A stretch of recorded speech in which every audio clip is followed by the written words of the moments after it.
मत्ते इति बालो विहयते अत्तहि अत्तनो नत्थि कुतो पुत्तं कुतो धनं। हे मनुष्या, ज्याला तू माझा पुत्र माझे धन म्हणून समजत आहे, तुझे स्वतःचेच शरीर तुझे नाही, तुझ्या स्वतःच्या शरीरावर तुझी काही मालकी चालत नाही, तर कुठला पुत्र आणि कुठले धन। विश्वदीप जिन महाश्रावक मार्गदाता प्रज्ञा प्रदीप जगाचा प्रकाश महातेजा बोधितेजा द लाइट ऑफ वर्ल्ड, या जगाचा प्रकाश तथागत अरहंत सम्यक संबुद्ध, ज्यांनी लोकांच्या मनामनातील अज्ञान अविद्यारूपी अंधकार आपल्या बोधी ज्ञानानं दूर केला। धम्मदायाद देवानं पियदसी धम्म चक्रवर्ती महान सम्राट अशोक मौर्य, रक्ताचा एकही थेंब न सांडू देता जगातील महान अशी धम्मक्रांती, जगातील सर्वात मोठे धम्मांतर ज्या बोधिसत्व डॉक्टर बाबासाहेब आंबेडकरांनी धम्मक्रांतीमुळे आमच्या जगण्याला आणि मरण्याला सुद्धा एक अर्थ प्राप्त झाला, असे महामानव symbol of the knowledge doctor Babasaheb Ambedkar, या तीनही महामानवांना तिवार अभिवादन करून, तिवार पंचांग प्रणाम करून उपस्थित सर्व श्रद्धाशील संपन्न बौद्ध उपासक तसेच उपासिका यांना मंगलाची कामना। सर्वांनी डोळे उघडायचे आहे, सर्वांनी डोळे उघडायचे आहे।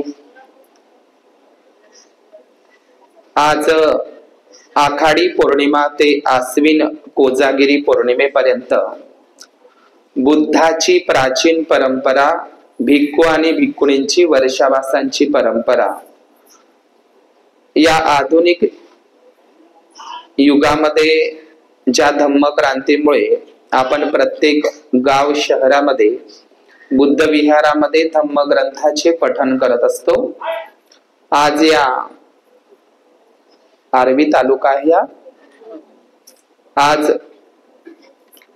तालुका आर्वी जिल्हा वर्धा येथील सोरटा या छोट्याशा गावामध्ये महाप्रजापती बुद्ध विहार, महाप्रजापती त्याला गौतमी वगैरे आहे का लागून, महाप्रजापती बुद्ध विहार सोरटा तालुका आर्वी जिल्हा वर्धा येथील सर्व श्रद्धाशील बौद्ध उपासक आणि उपासिका,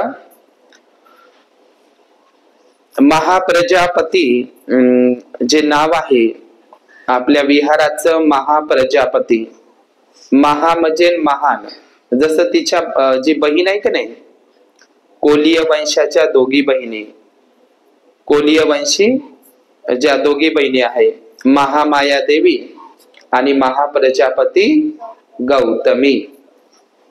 तर ही महाप्रजापती हे जे नाव बघा किती आहे, महा म्हणजे काय होते तर महान, मोठी, श्रेष्ठ, अग्र, तर महा म्हणजे महान। प्रजापती हा जो शब्द आहे, प्रजा म्हणजे काय तर लोक, जनसमूह। आता इथे एका स्त्रीच्या नावाच्या समोर पती शब्द लागलेला आहे, महाप्रजापती। पती याचा अर्थ होते स्वामी किंवा मालक। पती म्हणजे काय, स्वामी अर्थात मालकही होते। बुद्धालाही पती म्हटल्या जातं, स्वामी म्हटल्या जातं, बुद्धाला नाथही म्हटल्या जातं, अत्तही अत्तनो नाथो। स्वामी, पती, धम्माचा पती कोण, तथागत बुद्ध। तर ही जी महाप्रजापती हा जो शब्द आहे, पतित हा पुरुषवाचक शब्द आहे, एखाद्या पुरुषाला लागायला पाहिजे, पुरुषाला लागायला पाहिजे की नाही, महाप्रजापती। आता इथे तर गौतमीला तो शब्द लागलेला आहे, पती। तर याचा अर्थ किती मस्त आहे की बुद्धाच्या काळामध्ये स्त्रियांचं किती महत्व होतं, आहे की नाही। त्या नावामध्येच एक वजन दिसतं, महाप्रजापती। महाप्रजापती आणि महाप्रजापिता, महाप्रजापिता सम्राट अशोकाला म्हटलं जातं आणि महाप्रजापती गौतमीला म्हटलं जातं। आलं लक्षात तुम्हाला? म्हणजे स्त्रियांचं एक किती महत्व होतं। आणि त्या काळामध्ये बुद्धाच्या वेळी आईचे नाव मुलाला लागत होते। महाप्रजापती गौतमी तिचं नाव आहे, तर गौतमीवरून गौतम, नंतर तर बुद्ध हे नाव त्यांनी स्वपराकाष्ठेनं ते विशेषण त्यांना प्राप्त झालं। गौतमीचाच काय आहे, महाप्रजापती गौतमी, गौतमीवरूनच गौतम, नंतर आपण बुद्धत्व प्राप्ती नंतर। आलं का लक्षात तुम्हाला?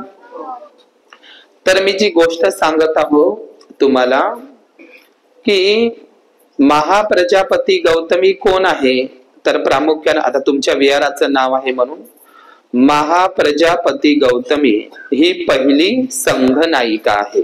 काय आहे? संघनायिका। दुसरी गोष्ट, ही महाप्रजापती गौतमी जगातील पहिली भिक्खुनी आहे। जगातील पहिली भिक्खुनी कोण? बोलायचं नाही, महाप्रजापती गौतमी जगातील पहिली भिक्खुनी। दुसरी गोष्ट, जगातील पहिली महिला शिक्षिका, जगातील पहिला महिला म्हणजे जगातील पहिला शिक्षक, गुरु, शास्ता, टीचर, मार्गदर्शक, मार्गदाता कोण आहे? जगातील फर्स्ट टीचर तथागत बुद्ध आहे। आणि जगातील पहिली टीचर, शिक्षिका, महिला शिक्षिका जर कोण असेल, महाप्रजापती गौतमी। लक्षात घ्या, या जम्बूद्वीप भारतामधून जगाच्या बाहेर 7 समुद्रापलीकडे धम्म प्रचारिका म्हणून जाणारी पहिली भारतीय शिक्षिका म्हणजे सम्राट अशोकांची राजकुमारी संघमित्रा भिक्खुनी। म्हणजे भारताच्या बाहेर शिक्षिका म्हणून, धम्म प्रचारिका म्हणून बाहेर जाणारी संघमित्रा आहे, लक्षात ठेवायचं आहे। तर ही महाप्रजापती गौतमी आणि महामाया या दोघीही कोलीय वंशाच्या आहे। कोलीय म्हणजे काय? या भारतातील जेवढे काही कोळी बांधव आहे, कोली बांधव आहे, ज्याला आपण विदर्भामध्ये भोई म्हणतो। आणि एक गोष्ट लक्षात घ्या, या भारतामध्ये महाराष्ट्रात म्हणजे संपूर्ण भारतात तर आहेच आहे, पण या महाराष्ट्रामध्ये सर्वात जास्त कोलीय लोक आहे। या महाराष्ट्रात जेवढे काही कोली किंवा जे भोई वंशज आहे, हे बुद्धाच्या आईचे, महामाया देवीचे आणि महाप्रजापती गौतमीचे काय आहे? वंशज आहे। पण ते लोक विसरले, कोलीय लोक हे नागवंशीच आहे आणि तेही बुद्धिस्टच आहे प्राचीन काळापासूनच। लक्षात घ्या, कोलीय वंशामध्ये यशोधरा जी होऊन गेली ना, तिच्या वडिलाचंच नाव महाप्रबुद्ध कोलीय होतं। महाप्रबुद्ध कोलीय हे जर तिच्या वडिलाचं नाव असेल तर तेही लोक बुद्धिस्टच होते, नागवंशी। आलं का लक्षात तुम्हाला? तर आज आपण विशेष धम्मदेसना म्हणून आज या ठिकाणी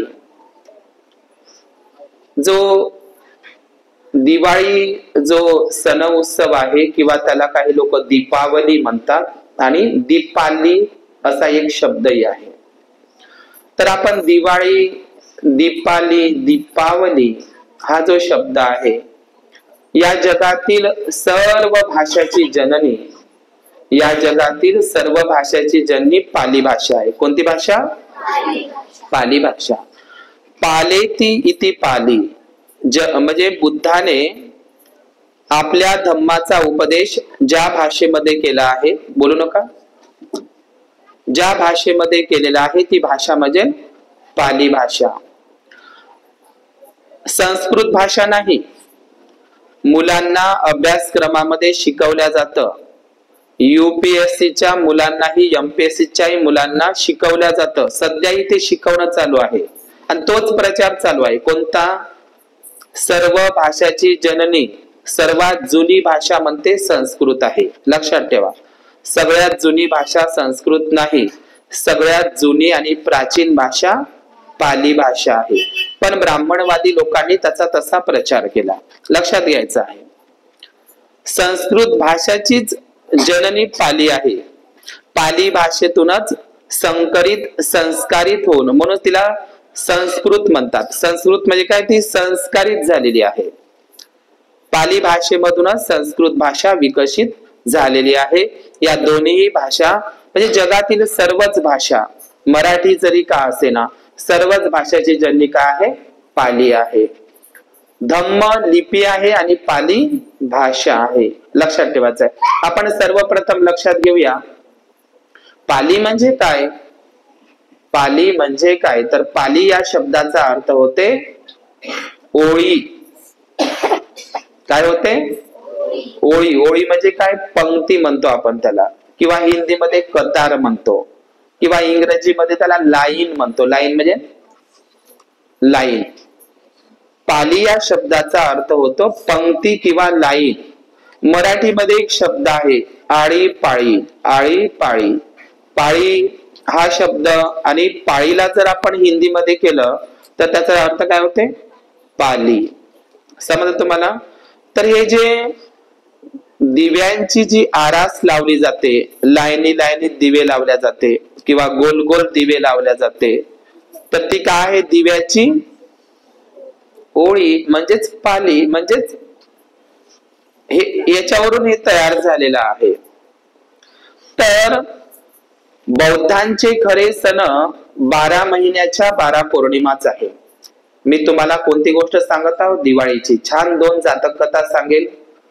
बौद्धांचे खरे सण 12 महिन्याच्या 12 पौर्णिमाच आहे. त्याच्या पलीकडे बौद्धांचे कुठलेही सण उत्सव नाही. आलं का लक्षात तुम्हाला? कोणते सण उत्सव नाही. तर बौद्धांच्या खरे सण उत्सव 12 महिन्याच्या 12 पौर्णिमाच आहे. डॉक्टर बाबासाहेब आंबेडकरांनी आपल्याला 14 ऑक्टोबर 1956 ला नागपूरला 7 लाख लोकांना आणि चंद्रपूरला 3 लाख लोकांना बौद्ध धम्माची दीक्षा दिली. काय दिली? बौद्ध धम्माची दीक्षा दिली. आता बौद्ध धम्माची दीक्षा जर बाबासाहेब आंबेडकरांनी आपल्याला दिली, तर त्याच्या आधी आपण कोण होतो? आपण कोण होतो? आपण हिंदू महार होतो का नाही? आपण हिंदू महार म्हणून जगत होतो. हिंदू महार म्हणून. आता हिंदू महार म्हणून जगत होतो, तर डॉक्टर बाबासाहेब आंबेडकरांनी नागपूर चंद्रपूरला बौद्ध धम्माची दीक्षा दिली. मग तुम्ही हिंदू राहिले का? तुम्ही हिंदू महार राहिलेले नाही. तुम्ही कोण झाले? बौद्ध झाले. कोण झाले? बौद्ध झाले. मग बौद्धांची काही संस्कृती असते ना. मला एक सांगा, या जगातील भारतातील कुठलाही मुस्लिम बांधव ब्राह्मण हिंदू धर्माचे सण साजरे करतात का? जगाच्या पाठीवरचा मुस्लिम व्यक्ती हिंदू धर्माची दिवाळी, होळी, दसरा, गुढीपाडवा, रक्षाबंधन, राखी बांधणे, तीज करणे, घास ठेवणे, मला सांगा बरं, कुठला तरी जगातला मुस्लिम बांधव हिंदू ब्राह्मणी सण साजरे करतात का? हो किंवा नाही? नाही करत. या जगातील कुठलाही ख्रिश्चन बांधव हिंदूंची दिवाळी, दसरा, होळी, रक्षाबंधन, राखी बांधणे, गुढीपाडवा, तीज, कुठले तरी जगातील कुठलाही ख्रिश्चन बांधव हिंदू ब्राह्मणांचे सण साजरे करताना दिसतात का? म्हणजे ख्रिश्चनही करत नाही आणि मुस्लिम बांधवही करत नाही. मग बौद्धांनी का करावे ते? आहे का नाही? बौद्धांनी का करावे? आपण ते करू नये, कारण आम्ही हिंदू धर्माशी नातं तोडलं आहे. हिंदू धर्माशी आमचा काहीही संबंध राहिलेला नाही. हिंदू धर्म जर इतका सुंदर असता तर बाबासाहेबांनी हिंदू धर्माचा त्याग केला नसता आणि आम्हालाही बौद्ध धर्माची दीक्षा दिली नसती. आता तुम्ही हिंदू राहिले नाही आणि आताच 69 वर्ष पूर्ण झाली. कशाला? बाबासाहेबांनी दिलेल्या धम्मदीक्षेला. किती? 69 वर्ष. 69 वर्ष पूर्ण झाली. आता आपण हिंदू धर्म जर सोडला असेल तर हिंदू धर्माचे देवी देवता सोडायला पाहिजे का नाही? आज 69 वर्ष झाले. हिंदू धर्माचे काय सोडायला पाहिजे? देवी देवता. आणि 69 पूर्ण वर्ष होत आहे धम्म या दीक्षेला. तर आपण हिंदू धर्मातील ब्राह्मणी सण उत्सवही सोडले पाहिजे. आपला काही संबंध राहिला नाही, अजिबात संबंध राहिला नाही. हिंदू धर्मातील प्रथा, परंपरा, रीतिरिवाज, रूढी परंपरा आपण नष्ट केल्या पाहिजे. आपला काही संबंध हिंदू धर्मातील देवी देवता, हिंदू धर्मातील सण आणि हिंदू धर्मातील प्रथा, परंपरा, रीतिरिवाज, अंधश्रद्धा आपण सोडली पाहिजे. 69 वर्ष पूर्ण झाली तर.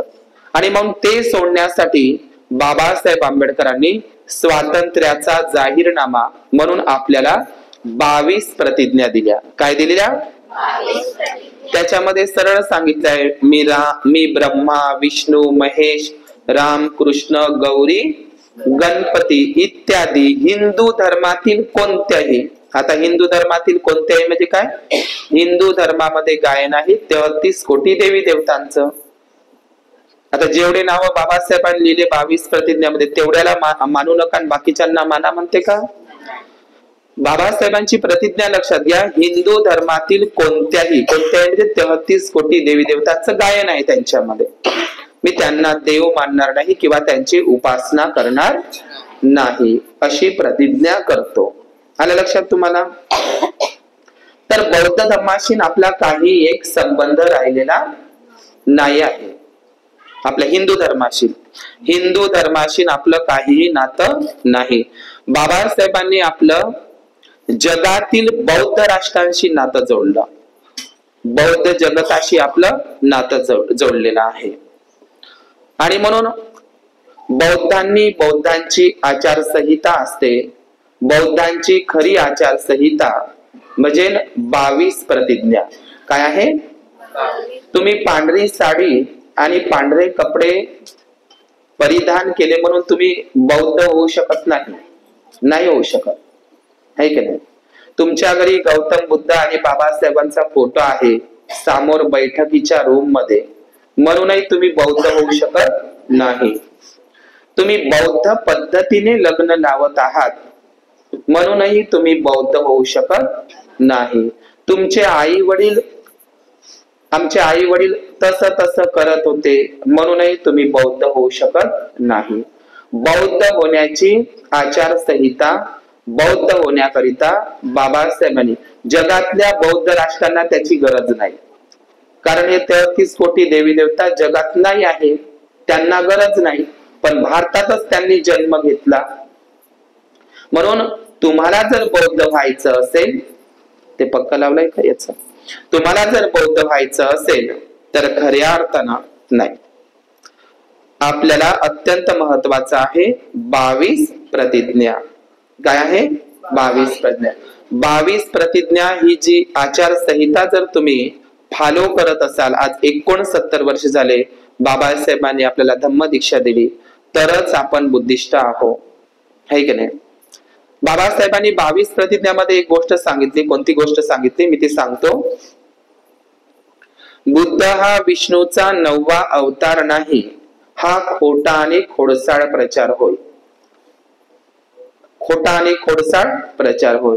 China, Japan, Sri Lanka, Thailand, Cambodia, Indonesia, जगाच्या पाठीवर जेवढे काही बौद्ध राष्ट्र आहे, बौद्ध देश आहे, त्या देशातील लोकांना तुम्ही असं विचारा की तुमच्या देशातील बुद्ध हा विष्णूचा 9वा अवतार आहे का? म्हणजे जगातील बौद्ध राष्ट्रांना विचारा, जगातील बौद्ध राष्ट्रांना असा विचारा की तुमच्या देशातील बुद्ध हा विष्णूचा 9वा अवतार आहे का? असं जर तुम्ही त्यांना प्रश्न केला तर ते म्हणतील आम्हाला विष्णू कोण आहे हे माहित नाही. समजलं का?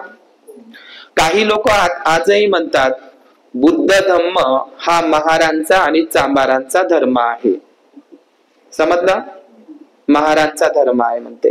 मला सांगा, जेव्हा बोधी धर्म नावाचा एक भिक्खू कांजीवरम वरून पल्लव राजवंशाचा जेव्हा चायनामध्ये गेला, ज्यांनी कराटे कुंफू मार्शल आर्ट चायनाला दिलं, हे की नाही, बोधी धर्म नावाचा भिक्खू.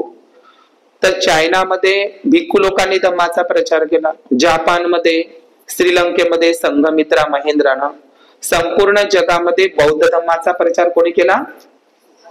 बौद्ध भिक्खूंनी. जगाच्या पाठीवर गेल्याच्या नंतर बौद्ध भिक्खूंनीच केला. तर तिथल्या लोकांना जेव्हा त्यांनी धम्मदीक्षा किंवा बौद्ध धम्माचा प्रचार प्रसार केला चायना, जपान, थायलंड, श्रीलंकामध्ये, तर त्या लोकांनी असं विचारलं का हा बुद्ध धम्म का नाही महाराचा धर्म आहे, भारतातला आहे, आम्ही नाही घेत, असं म्हटलं का त्यांनी? जपानच्या लोकांनी. कारण जपानमध्ये ह्या जाती आणि पोटजाती आहेच नाही. आहे का? अजिबात नाही ह्या जाती आणि पोटजाती. लक्षात ठेवा, तुम्ही बोलू नका बरं. जाती आणि पोटजाती अजिबात जगाच्या पाठीवर नाही, त्यांनी विचार केला नाही. पण भारतात म्हणतात बौद्ध धम्म हा महारांचा धर्म आहे. पण जगातल्या कोणत्याच लोकांनी असं म्हटलं नाही. त्यांनी बौद्ध धम्म स्वीकारला कारण त्यांना तो माणुसकीचा धम्म वाटला आणि त्या देशाने प्रगतीही केलेली आहे. जिथे जिथे फक्त बुद्धाची उपासना होते, बुद्धाची तत्व पंचशील आर्य अष्टांगिक मार्ग फॉलो केल्या जाते, त्याचं पालन केल्या जातं, ते देश आज प्रगतीवर आहे. लक्षात घ्या. आणि अफगाणिस्तानमध्ये 2001 मध्ये ओसामा बिन लादेननं सम्राट कनिष्काच्या काळातील सर्वात मोठ्या बुद्ध मूर्त्या नष्ट केल्या. कोण? ओसामा बिन लादेननं बॉम्ब लावून नष्ट केल्या त्या. आज अफगाणिस्तानची परिस्थिती काय आहे? तिथे रोज युद्ध आहे, माणसं मारल्या जातात, गरिबी आहे, भूकमरी आहे, दारिद्र्यता आहे आणि लोक भयामध्ये आहे. लक्षात घ्या. म्हणून जिथे जिथून बुद्ध हटला तो देश कसा आहे? भिकारी आणि कंगाल आहे. जिथे जिथं बुद्ध हटला म्हणजे बुद्धाचे विचार नष्ट केले किंवा नष्ट करण्यात आले, त्या ठिकाणी युद्धच निर्माण होते. तुमच्या घरामधून बुद्ध तुम्ही हटवला, बुद्धाचे विचार हटवले, तर तुमच्याही घरामध्ये काय होईल? युद्धच होईल. ज्या ज्या देशानं बुद्धाला नष्ट केलं, बुद्धाला हटवलं, ते ते देश आज युद्धाची भाषा तर करतच आहे. त्या ठिकाणी युद्ध आहे, गृहयुद्ध आहे. लक्षात घ्या. म्हणून अफगाणिस्तानची परिस्थिती आपण बघितली आहे. आज अफगाणिस्तानचे मुस्लिम बांधव 2001 मध्ये जरी त्या तालिबानी लोकांनी बुद्धाच्या मूर्त्या, जगातल्या सगळ्यात मोठ्या बुद्ध मूर्त्या त्या पहाडामध्ये खोदलेल्या होत्या, त्या बॉम्ब लावून नष्ट केल्या, पण आज तालिबानी लोकांना म्हणजे पाकिस्तानच्या आणि अफगाणिस्तानचे जे मुस्लिम लोक आहे, एकेकाळी त्याला गांधार देश म्हणायचे बुद्धाच्या काळात, आज तिथले मुस्लिम बांधव बुद्धाच्या मूर्त्या संग्रहालयामध्ये ठेवत आहे. त्याला नष्ट नाही करत, नष्ट नाही करून राहिले आणि त्यांना शेंदूरही लावत नाही किंवा त्याला साडी चोळी घालून देत नाही. पण भारतामध्ये मुस्लिम बांधव नष्ट केले त्यांनी, पण जगाच्या पाठीवर जे मुस्लिम बहुल राष्ट्र आहे तिथे जर बुद्धाच्या मूर्त्या जमिनीखाली प्राप्त झाल्या तर ते शेंदूर लावत नाही, साडी चोंडरी घालत नाही आणि आमचं आहे असं म्हणत नाही. आज पाकिस्तान, अफगाणिस्तान मध्ये लाखोच्या संख्येने बुद्धाच्या मूर्त्या आहेत, पण त्यांनी नष्ट नाही केल्या. आधी अज्ञानवश त्यांनी केल्या असेल, पण आता मात्र ते करत नाही आहे. मी तुम्हाला गोष्ट सांगत आहो की बुद्ध हा विष्णूचा 9वा अवतार नाही, हा खोटा आणि खोटा प्रचार आहे असं बाबासाहेब 22 प्रतिज्ञेमध्ये म्हणतात. पण आजही माहित आहे, आजही हिंदू बांधव, आदिवासी बांधव असेल, तेही काय म्हणतात? बुद्ध हा विष्णूचा 9वा अवतार आहे. ठीक आहे ना, असंच म्हणतात ना ते. पण बाबासाहेब म्हणतात बुद्ध हा विष्णूचा 9वा अवतार नाही आहे, पण ते म्हणतात हो आहेच म्हणतात. मग प्रश्न निर्माण होते, विष्णूचा अवतार तर रामही आहे. विष्णूचा अवतार काय आहे? राम आहे, त्याची तुम्ही पूजा करता. विष्णूचा अवतार कृष्ण आहे, त्याची तुम्ही पूजा करता. विष्णूचा अवतार नरसिंह आहे, त्याची तुम्ही पूजा करता. विष्णूचा अवतार परशुराम आहे, त्याची तुम्ही पूजा करता. विष्णूचा अवतार कल्की आहे, त्याची तुम्ही पूजा करता. विष्णूचा अवतार वामन आहे, त्याची तुम्ही पूजा करता. विष्णूचे जे जे अवतार आहे त्या सर्व अवतारांची, विष्णूच्या अवतारांची जे जे अवतार आहे, जे नाव मी घेतले त्या सर्व अवतारांची तुम्ही पूजा करता. थोड्या वेळासाठी मानतो की बुद्ध हा विष्णूचा अवतार आहे, मग बुद्ध हा विष्णूचा 9वा अवतार आहे, तर बुद्धाची पूजा तुम्ही का करत नाही? ओबीसी बांधवांना माझा सवाल आहे. बुद्धाची मूर्ती आणि बुद्धाचा फोटो का घरात ठेवत नाही, देवघरात का ठेवत नाही? तर इथंच खरं गुज आहे. बुद्धाला कसं नष्ट करायचं, बुद्धाचं अवतारीकरण किंवा ब्राह्मणीकरण कसं करायचं हे त्यांना पक्क माहित होतं. भारतामध्ये बुद्ध धम्म नष्ट केल्या गेला. काय केल्या गेला? नष्ट केल्या गेला. 84,000 बुद्ध विहारांवर कब्जे केल्या गेले. 84,000 बुद्ध विहारांमध्ये सम्राट कनिष्कानं सोन्याच्या मूर्त्या तिथे प्रतिष्ठापित केल्या होत्या, त्यालाही नष्ट करण्यात आलं. आलं का लक्षात तुम्हाला? तर हे प्रतिक्रांतीच्या नंतर झालं. आणि भारतातून बौद्ध भिक्खूंच्या कत्तली केल्या. एका भिक्खूंचं डोकं कापून आणण्याकरिता 1,000 सोन्याच्या नाणी, मोहरा, शिक्के बक्षीस म्हणून जाहीर करण्यात आलं. काही भिक्खू आपला जीव घेऊन बाहेर देशामध्ये गेले, है की नाही, ते जिवंत राहिले. पण भारतातल्या ब्राह्मणांना हे पक्क माहित होतं की भारतातून तर आपण बौद्ध धम्म नष्ट केला. नीट लक्ष द्या. भारतातून तर आपण बौद्ध भंतेजींच्या कत्तली केल्या. बौद्ध भंतेच्या काय केल्या? कत्तली केल्या. भारतातून पूर्ण बौद्ध धम्म नष्ट केला. परंतु विदेशामध्ये बौद्ध धम्म आहे ना. श्रीलंकामध्ये, बाजूचा देश आहे श्रीलंका, थायलंड, तिबेट, भूतान, या बाजूच्या देशामध्ये बुद्ध धम्म आहे. तो नष्ट करता आला का त्यांना? ब्राह्मणवादी लोकांनी जो बुद्ध धम्म नष्ट केला, कुठला केला? भारतातला. पण बाहेर देशातला करू शकले का ते? नाही करू शकले बुद्धाला नष्ट. त्यांना माहित होतं आज ना उद्या बुद्ध जर भारतात परत आला तर, म्हणजे भारतातून तर नष्ट केल्या गेला, ब्राह्मणांनीच केला. पण बुद्ध धम्म पुढे जाऊन यदा कदाचित भारतात आलाय समजा परतून, आता आला बाबासाहेबांच्या रूपानं आलाय परतून, पण तरीपर्यंत माहित आहे का, तोपर्यंत बुद्धाची बदनामी जेवढी करता येते तेवढी करा. त्याचं जेवढं ब्राह्मणीकरण करता येते तेवढं करा. समजलं? आणि म्हणून आजही भारतामध्ये फक्त आणि फक्त भारतामधीलच लोक बुद्ध हा विष्णूचा अवतार आहे म्हणून सांगतात किंवा तसा आताही प्रचार प्रसार करतात. पण बौद्ध राष्ट्रामध्ये, जपान, थायलंड, चायनामध्ये, कोणत्याही बौद्ध राष्ट्रामध्ये जा, त्यांना विचारा काय तुमचा बुद्ध विष्णूचा 9वा अवतार आहे? तर ते काय म्हणतील? आम्ही नाही ओळखत बा कोण विष्णूचा अवतार आहे. मग हा अपप्रचार कोणी केला भारतामध्ये? ब्राह्मणानेच केला. आणि सध्यालाही तो अवतार करणं चालू आहे. लक्षात घ्या, ही गोष्ट लक्षात आली तुम्हाला? म्हणून बाबासाहेबांनी ते सांगितलं, बुद्ध हा विष्णूचा 9वा अवतार नाही आहे. मग बुद्ध विष्णूचा 9वा अवतार आहे तर तुम्ही बुद्धाचा एवढा द्वेष का करता, राग का करता? कारण बुद्धाचे विचार हे समतामूलक आहे, समतावादी आहे, माणसामध्ये भेद करणारे नाही आहे. म्हणून या जगाला युद्धाची नाही तर बुद्धाची गरज आहे. तुम्हालाही बुद्धाची गरज आहे, है की नाही? प्रत्येकाला बुद्धाची गरज आहे. म्हणून भारतामध्ये बुद्धाला विष्णूचा अवतार तर करून टाकलंच. एका सिनेमामध्ये ती डायलॉग आली होती. कशी डायलॉग बघा काय आहे? अगर तुम लोगों का भगवान छीन लोगे, अगर तुम लोगों का भगवान छीन लोगे तो लोग तुम्हें ही भगवान बना देंगे. ज्यांनी देव भगवान नाकारला, ईश्वर, आता ऍक्च्युली भगवान हा शब्द तर पाली आहे, पण आता सांगण्यासाठी म्हणून, अगर तुम लोगों का भगवान छीन लोगे तो लोग तुम्हें ही भगवान बना देंगे. ज्या बुद्धाने देव, भगवान, ईश्वर नाकारला काल्पनिक, त्यालाच लोकांनी काय बनवलं आहे? ईश्वर बनवलेला आहे. अवतार बनवलेला आहे आणि ते फक्त आणि फक्त भारतातच झालेलं आहे. तुम्ही एडॉल्फ हिटलरचं नाव ऐकलं असेल. एडॉल्फ हिटलर नाव ऐकलं का? एडॉल्फ हिटलरला सल्ला देणारा एक व्यक्ती होता. एडॉल्फ हिटलरला, जर्मनीचा हिटलर, त्या हिटलरला सल्ला देणारा त्याचा एक व्यक्ती होता. त्याचं नाव होतं गोबेल्स. काय नाव होतं त्याचं? गोबेल्स. गोबेल्स जसा जसा सांगत होता तसं तसं हिटलर करत होता. नीट लक्ष द्या.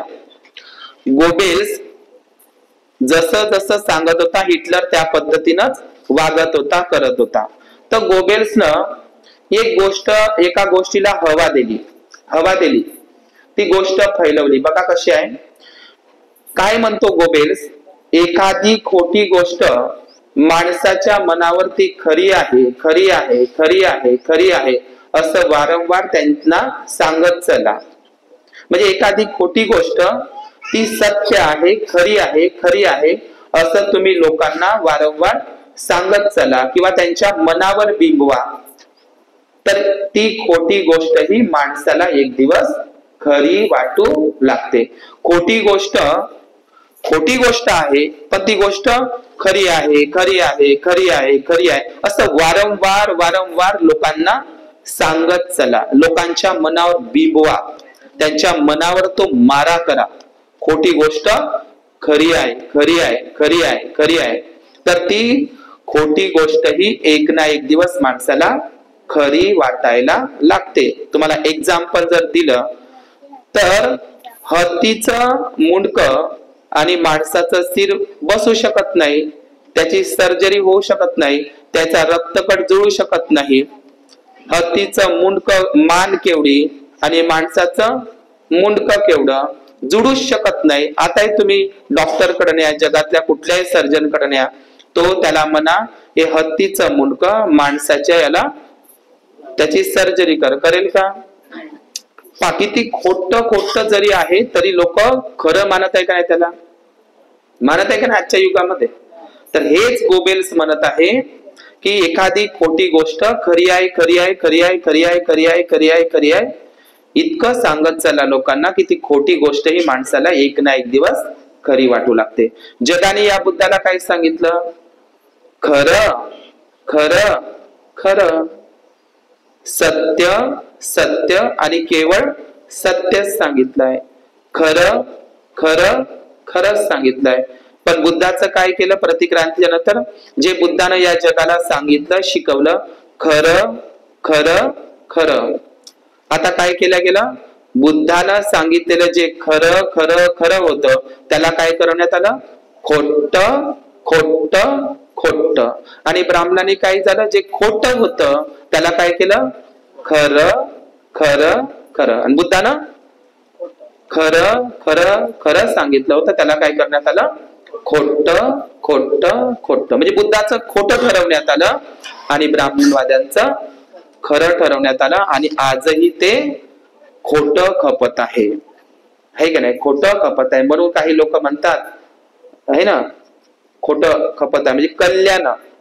म्हणून असं म्हटलं जातं ब्राह्मणांचा सल्ला आणि ओबीसी बांधवांचा कल्ला, आहे का नाही? तर ब्राह्मणवाद आणि भांडवलवाद ह्या एवढ्या मारसेना आहे की ब्राह्मणशाही आणि भांडवलशाही या देशाला गुलाम करून पाहत आहे, गुलाम करू पाहत आहे. तर मी तुम्हाला जे गोष्ट सांगितली की बुद्ध हा विष्णूचा 9वा अवतार अजिबात नाही, अजिबात नाही. बुद्ध विष्णूचा 9वा अवतार आहे तर तुम्ही त्यांची पूजा करायला पाहिजे. तर बुद्धाला तर बदनाम केलंच केलं, पण सध्याला बोधिसत्व बाबासाहेबालाही गुलाम केल्या जात आहे. सम्राट अशोकांनाही गुलाम केलं. सम्राट अशोकांनी तलवार खाली ठेवली, त्यांनी बौद्ध धम्माची दीक्षा घेतली म्हणून भारत देश गुलाम झाला, अशी बदनामी सम्राट अशोकाची केली जाते आणि केली जात आहे. मग इतरही तर बौद्ध राष्ट्रामध्ये सम्राट अशोकांनी बौद्ध धम्माचा प्रचार प्रसार केला, ते देश का गुलाम झाले नाही? नेपाळ देश कधीही गुलाम झाला नाही. म्हणजे बौद्ध धम्माची दीक्षा घेतल्यानं, हिंसेला नकार दिल्यानं, तलवार खाली ठेवल्यानं देश गुलाम होतात, हे चुकीची गोष्ट आहे का नाही? पण सम्राट अशोकाची तशी बदनामी केल्या जात आहे. आता बाबासाहेबांची बदनामी कशी केली जाते? बोधिसत्व बाबासाहेबांची सुरुवातीला काय म्हणते? हे संविधान बाबासाहेबांचं नव्हेच, ते इंग्रजांचं होय, हा एक प्रचार करत होते. दुसरा प्रचार करत होते की डॉक्टर बाबासाहेब आंबेडकरांचं जे संविधान आहे, भारतीय संविधान, हे कॉपी पेस्ट आहे, इकडून तिकडून उसनं घेतलेलं आहे. पण बाबासाहेब म्हणतात मतदानाची प्रक्रिया मी माझे गुरु तथागत बुद्ध यांच्याकडून घेतली आहे. शलाका पद्धती, शलाका पद्धती म्हणजेच आजची वैशाली हे गणतंत्र होतं, है की नाही? स्वातंत्र्य, समता, बंधुता आणि न्याय हे जे मानवी मूल्य आहे प्रियंबल मध्ये, भारतीय संविधानाच्या उद्देशिकेमध्ये स्वातंत्र्य, समता, बंधुता आणि न्याय बाबासाहेबांनी ही फ्रेंच राज्यक्रांतीकडून घेतली म्हणतात. पण बाबासाहेब म्हणतात संविधान सभेच्या भाषणामध्ये स्वातंत्र्य, समता, बंधुता आणि न्याय ही जी मूल्य आहे मी तथागत बुद्धांकडून घेतली आहे, बाहेर देशातून नाही घेतली. पण बाबासाहेबांचं संपूर्ण संविधानच बाहेर देशातलं आहे, कॉपी पेस्ट आहे, इंग्रजाच्या काळातलं आहे, इंग्रज धार्जिणे बाबासाहेब आहे, देशद्रोही बाबासाहेब आहे असं म्हणत होते. समजलं? म्हणजे कॉपी पेस्ट आहे बाबासाहेबांचं संविधान. आणि दुसरी गोष्ट ते इंग्रजांच्या काळामध्ये लिहिल्या गेलेलं आहे, म्हणूनही ते संविधान आम्हाला नको. दुसरी गोष्ट बाबासाहेबांच्या संदर्भात आणखी ते संविधान जाळण्याची भाषा करतात आणि जाळलंही त्यांनी.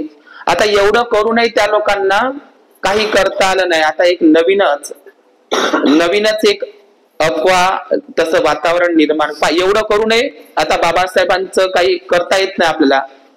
तर मग आता एक नवीनच प्रचार चालू आहे, तुम्हाला माहित आहे बाबासाहेबांनी ते संविधानच लिहिलं नाही, जा आता आम्हीच लिहिलं.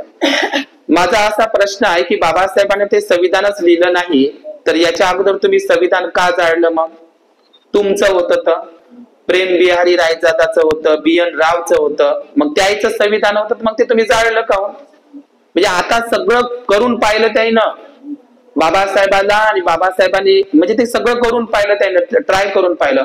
शेवटी आता ते याच्यावर येऊन पोहोचले की बाबा आता असाच प्रचार करायचा की ते संविधान बाबासाहेबांनी लिहिलंच नाही, आता तोच प्रचार करणं चालू. पहा आजपर्यंत ते म्हणत ते बाबासाहेबांचं संविधान, ते संविधान जाळा, नष्ट करा, ते संविधान पाहिजेच नाही, बदलवून टाका, असं होतं. आणि आता एक हवा दिल्या जात की बाबासाहेबांनी ते लिहिलंच नाही. पहा म्हणजे बुद्धाच्या बाबतीत जे सेम झालं, बुद्धाला नष्ट करता आलं नाही, तर बुद्धाला विष्णूचा 9वा अवतार म्हणून त्यांना घोषित करण्यात आलं.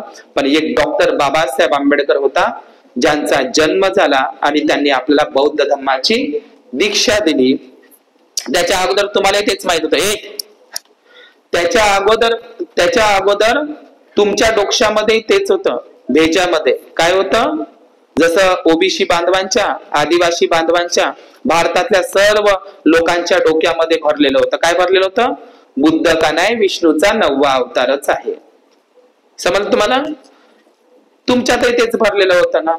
पण बाबासाहेबांनी आपल्याला बौद्ध धर्माची दीक्षा दिली आणि आपल्याला सांगितलं, पहिल्यांदा सांगितलं, या भारतामध्ये पहिल्यांदा सगळ्यांना छाती ठोकपणे सांगितलं, 22 प्रतिज्ञामध्ये सांगितलं, आजपर्यंत कोणाची हिंमत झाली नव्हती, कोणामध्ये ती ताकद नव्हती की बुद्ध हा विष्णूचा 9वा अवतार नाही. हा खोटा खोडसाळ प्रचार होय.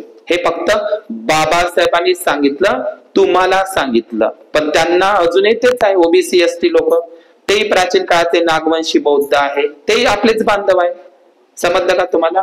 पण तुम्हाला सांगितलं बाबासाहेबांनी की बुद्ध हा विष्णूचा अवतार, 9वा अवतार नाही. समजलं तुम्हाला? कोणाच देवाचा अवतार नाही बुद्ध. समजलं?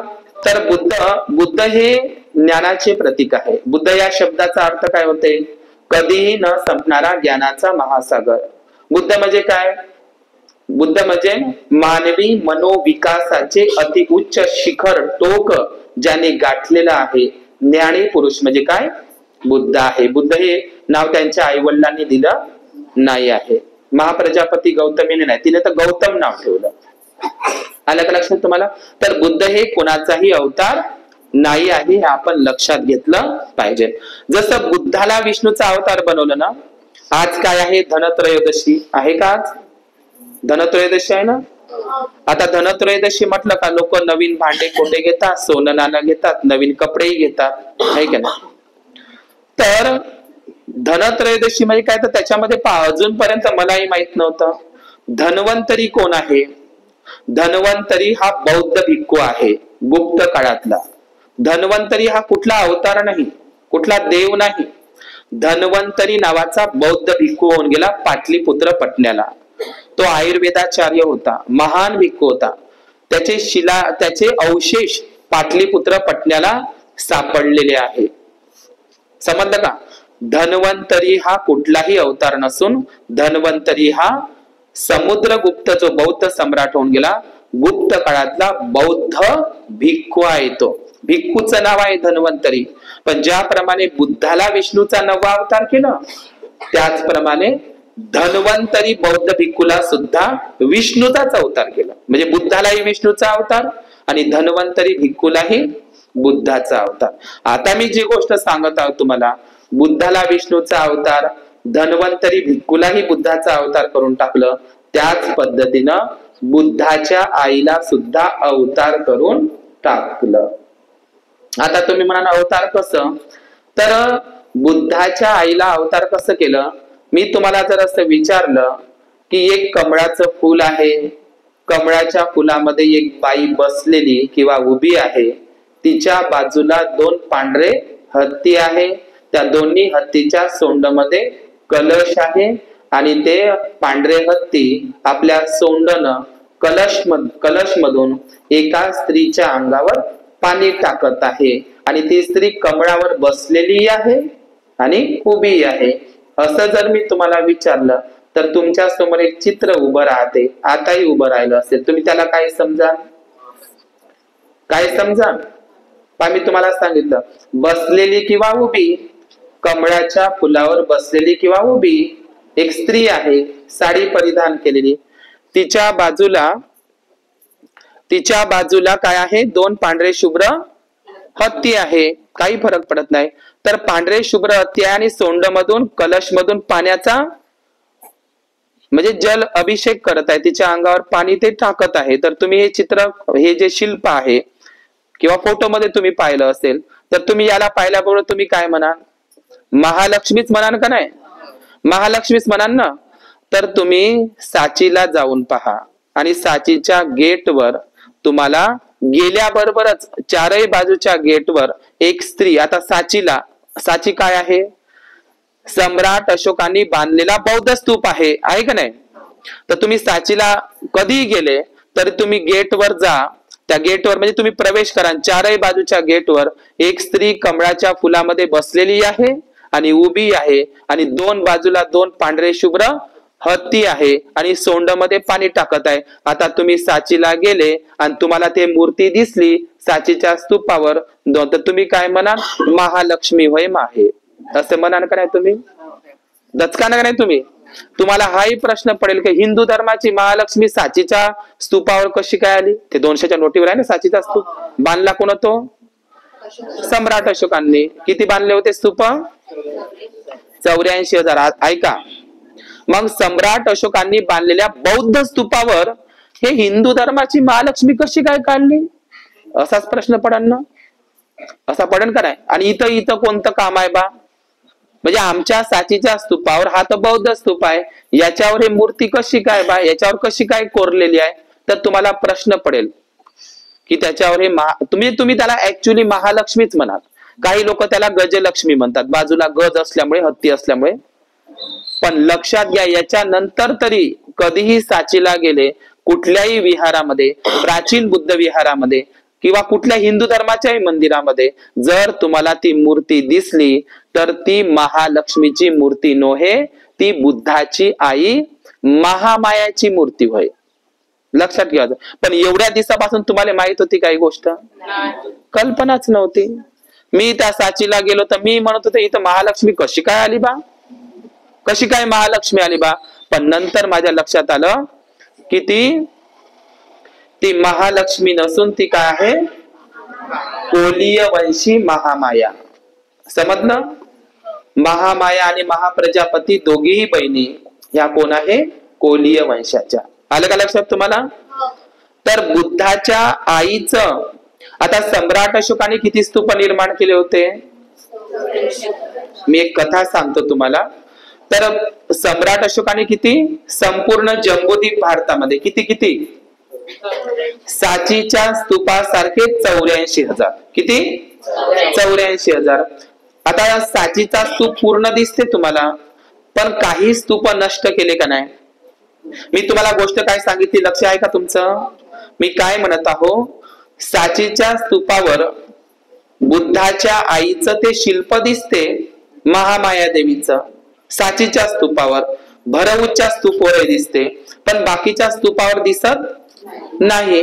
आता ते स्तूप नष्ट केले.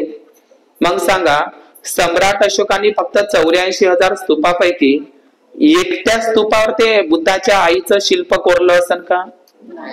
मग सम्राट अशोकाने 84,000 जे महास्तूप बांधले होते, 84,000 महाविहार बांधली होती, त्या 84,000 महास्तूपावर आणि 84,000 महाविहारावर बुद्धाच्या आईची मूर्ती कोरली होती.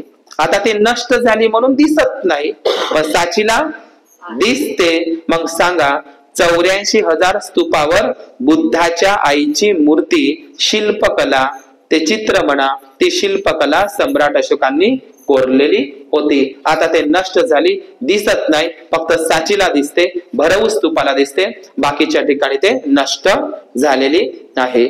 महाराष्ट्रामध्ये जेवढ्या काही बौद्ध लेण्या आहेत, अजिंठा वेरूळ, कारले, भाजी, बेडसे, सर्व बुद्ध लेण्यामध्ये सातवाहन बौद्ध राजांनी, वाकाटक बौद्ध राजांनी बुद्धाच्या आईचं शिल्प दिसते. म्हणजे लेणीमध्ये जरी दिसलं तुम्हाला तरी समजून जायचं हे महालक्ष्मी नाही, गजलक्ष्मी नाही, तर ही कोण आहे? बुद्धाची आई महामाया. लक्षात ठेवायची. 2 हत्ती बाजूला दिसले, एक बाई कमळामध्ये उभी किंवा बसलेली दिसली, तर समजून जायचं ही महालक्ष्मी नसून बुद्धाची आई महामाया. पण बुद्धाच्या आईचंही काय केलं? अवतारीकरण केलं. म्हणजे बुद्धाच्या आईला, महामायाला महालक्ष्मी म्हणून प्रेझेंट केलं. लक्षात घ्या.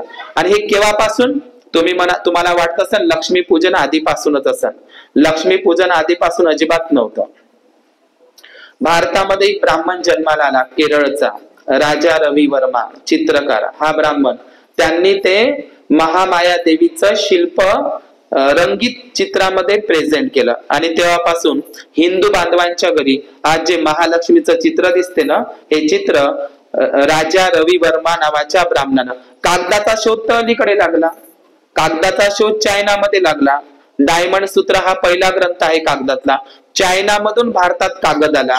आता भारतात कागद जेव्हा येईल तेव्हाच हे देवी देवता हिंदू धर्माचे तयार होईल का नाही? जे तुम्हाला यात्रेमध्ये हिंदू धर्माच्या घरी जे फोटो दिसतात देवी देवतांचे, हे कागदावरचे फोटो केव्हाचे आहे? अलीकडचे आहे ना, पण ते सांगतात हजारो वर्षापासूनचे आहे.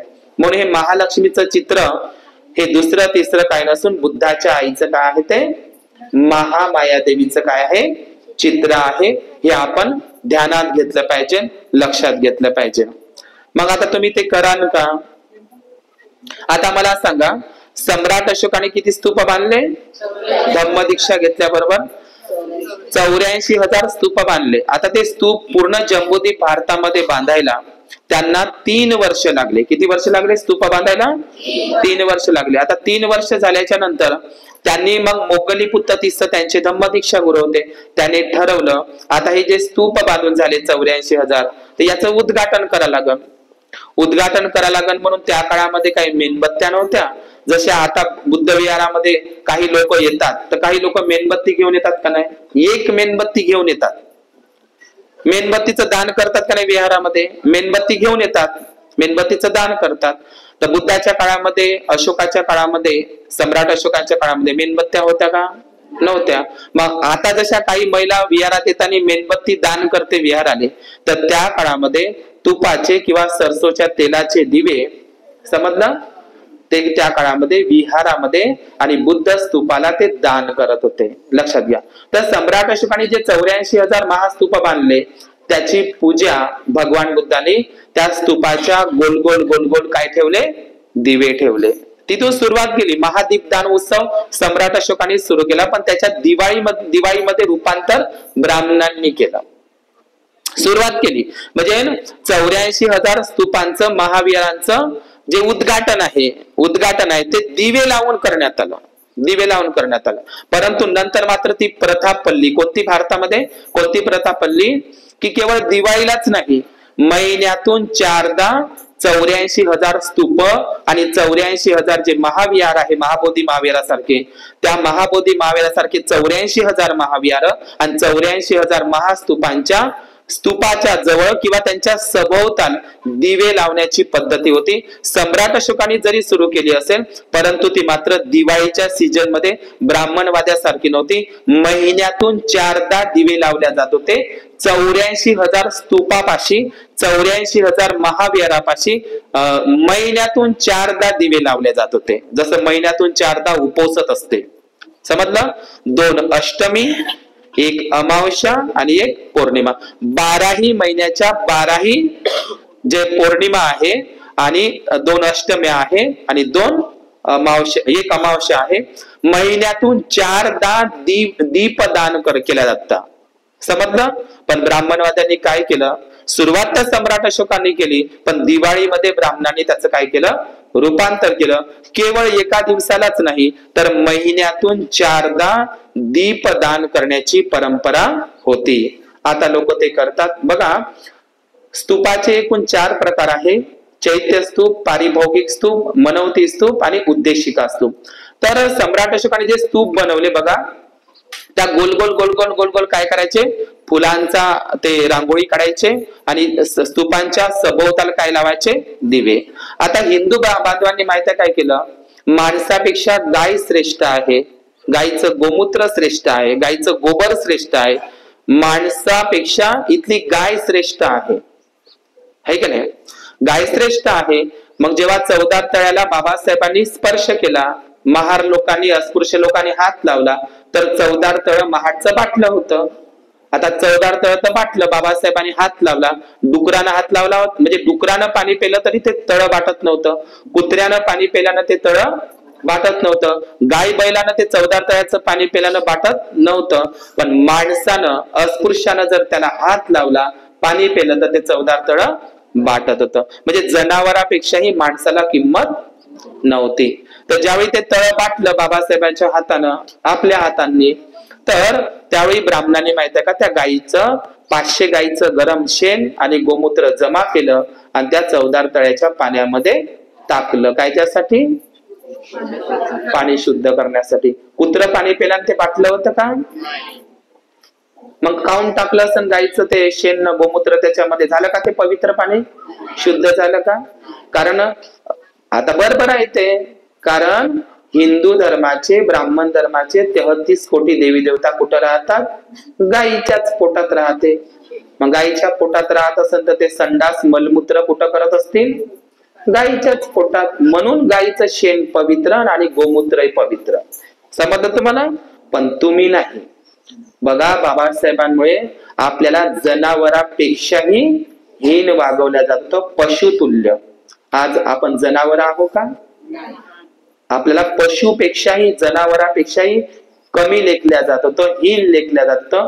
म्हणून तर आपले मनुस्मृतीमध्ये आपले नाव, मी ती गोष्ट सांगतो तुम्हाला एक आणि थांबतो.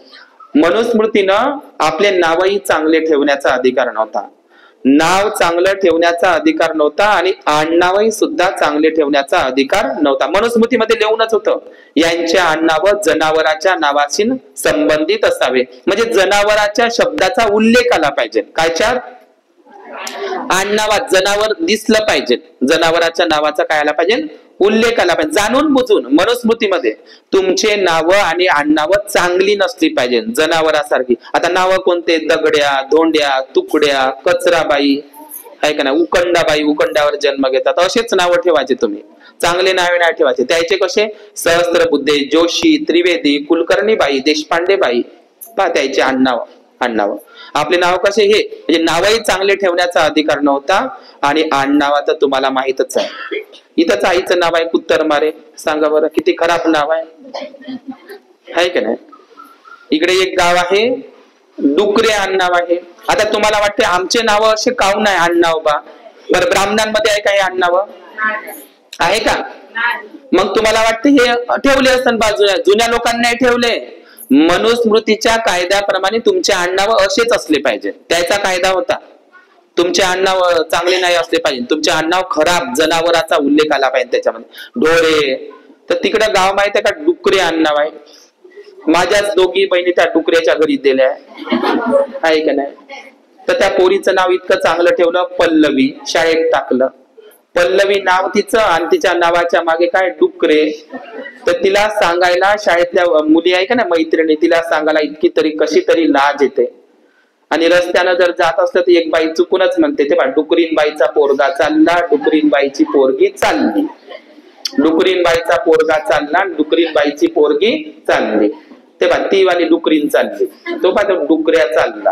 म्हणजे नाव घेऊन नाही का आता म्हणते का नाही आपण, ढोरे डुकरे कुत्तर मारे. तिकडे आम्ही गेलो बा त्या पुण्याकडं, बुके फोडे आडनाव, डोई फोडे. सांगा आता किती खराब आडनाव आहे. तर बाबासाहेबांनी धर्मांतर तर करायला सांगितलं, पण नामांतरही करा. आपले नाव आणि आडनाव बदलवा. हिंदूतले नाव ठेवू नका. वेदांत नाव आपलं नाही आहे. वेद नावाच्या ग्रंथांना जाळून टाका म्हणते बाबासाहेब, जातीचा विनाश ग्रंथामध्ये. आपण आपले लोक नाव ठेवून राहिले वेदांत, पोरायचे नाव. ज्या ग्रंथानं आपल्याला गुलाम केलं, ते मनुस्मृती नावाचा ग्रंथ बाबासाहेबांनी जाळला का नाही, इतरही ग्रंथ जाळा. ज्या ग्रंथांनी आपल्याला माणूस म्हणून नाकारलं, त्या ग्रंथाचे नाव ठेवायला लागले लोक. वेदांत नाव ठेवून राहिले आमच्या बाया, पागल. काही बाया अथर्व नाव ठेवून राहिले, ते ब्राह्मणाच्या ग्रंथाचं नाव आहे अथर्व वेद, आहे का नाही. तर काही बाया ठेवूनच राहिल्या अथर्व नाव. काही बाया श्रुती नाव ठेवून राहिल्या, तेही ब्राह्मणाचाच ग्रंथ आहे श्रुती नावाचा.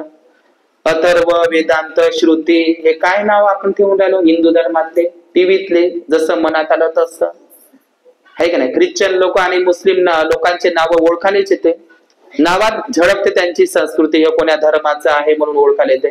आपण कुठलेही नाव ठेवतो, लक्षात घ्या. हिंदू धर्मातले कोणतेच नाव आपण ठेवले नाही पाहिजे. आडनावही चेंज केली पाहिजे. धर्मांतरही करा, धर्मांतराच्या सोबत नामांतरही केलं पाहिजे. समजलं का. किळसवाने आडनाव आहे तर तुम्हाला वाटते नाही, जाणीवपूर्वक देण्यात आली. आलं का लक्षात तुम्हाला हे गोष्ट. तर हे सगळं अवतारीकरण या भारतामध्ये सुरू आहे. आपल्याला चांगले नावं ठेवण्याचा आणि आडनावं ठेवण्याचा सुद्धा अधिकार मनुस्मृतींना दिला नव्हता. आलं का लक्षात तुम्हाला. तर हे गोबर टाकलं बा, गोमूत्र टाकलं त्याच्यामध्ये, कायच्यामध्ये, चवदार तळ्यामध्ये, झालं का ते शुद्ध. कारण गायपेक्षा ते काय झालं, मी गोष्ट सांगत आहोत तुम्हाला. 84,000 स्तूपांची पूजा माहिती आहे का यांनी ब्राह्मणांनी कसं केली. गायीचं ते शेण आणतात, कारण गायीच्या पोटात किती देवी देवता राहते म्हणते, 33 कोटी देवी देवता. ते गायीचं नाही, ऍक्च्युली ते त्यांचंच आहे, 33 कोटी देवी देवताचं. तर ते आता काय गोवर्धन पूजा येते आणि मग लोक ते अंगणामध्ये शेण मांडतात. बरं, शेणाचा आकार कसा असते, स्तूपासारखाच आहे का नाही, साचीच्या स्तूपासारखा करते का नाही. कसं बदलवलं ते आहे ना प्रतिक्रांतीच्या नंतर. म्हणजे स्तूप पूजा, मनोती स्तूप पूजा किंवा 84,000 स्तूपांची महादीपदान उत्सव त्यांनी कसा दिवाळीमध्ये कन्वर्ट केला. म्हणजे स्तूपांची पूजा मध्ये कशात चालू केली त्यानं, गोबर पूजामध्ये. कशामध्ये चालू केली, गोबर. हा स्तूपाच्या आकारातच करते, गोल गोल असं स्तूपच, साचीच्या स्तूपासारखं. त्याच्या भोवताला रांगोळी काढतात, दिवे लावतात. हेच होते स्तूपाचं, पण त्याने गोबर पूजेमध्ये केलं. मी तुम्हाला आधीच सांगितलं 84,000 स्तूप, तर 84,000 स्तूपावर बुद्धाच्या आईचं शिल्प होतं. म्हणजे स्तूपावर, मग त्या स्तूपाच्या भोवताल काय लावलं जात होते, दिवे. पण आता ते महालक्ष्मीच्या भोवताल लावतात. ऍक्च्युली ते महास्तूपावर 84,000 बुद्धाच्या आईचे शिल्प होते, स्तूपावर होते. आणि स्तूपांच्या भोवताल दिवे लावण्याची पद्धती बौद्धांमध्ये होती. प्रतिक्रांतीच्या नंतर स्तूप पूजा नष्ट होऊन काय चालू झाली, गोबर पूजा. कारण गाय पवित्र झाली. समजलं. म्हणजे ते स्तूपाच्याच आकाराचं करतात, त्याच्यावर रांगोळी फुलं वगैरे टाकतात आणि गोल गोल काय लावल्या जातात, दिवे लावल्या जातात. पण ते दिवे ऍक्च्युली कशाच्या भोवताल लावल्या जातात, ते स्तूपांच्या भोवताल. तुम्हाला लावायची गरज नाही आता, पण ते कसं बदलवलं हे मी तुम्हाला सांगतो. बुद्धाच्या आईचं, महामाया देवीचं महालक्ष्मीमध्ये काय केलं, रूपांतर केलं. राहील का लक्षात. ते महालक्ष्मीचं जे चित्र आहे का नाही, ते बुद्धाच्या आईचंच आहे ऍक्च्युली, पण त्याची आता पूजा करण्याची गरज नाही, ते चोरलं त्यानं. बुद्धाच्याच महामायेचं चित्र चोरून त्यानं महालक्ष्मी बनवली त्या राजा रवी वर्मानं. आलं का लक्षात तुम्हाला? आपल्याला आवश्यकता नाही ते करायची, फक्त माहिती आहे का फरक काय केला? बुद्धाच्या आईचे जे शिल्प तुम्ही पाहता ना सांचीच्या स्तूपावर, तुम्हाला गुगलवरही सापडेल, तर त्याला फक्त 2 हात आहे आणि यांनी काय बसवले, 2 एक्स्ट्रा जोडून दिले, 4 हाताची बनवली.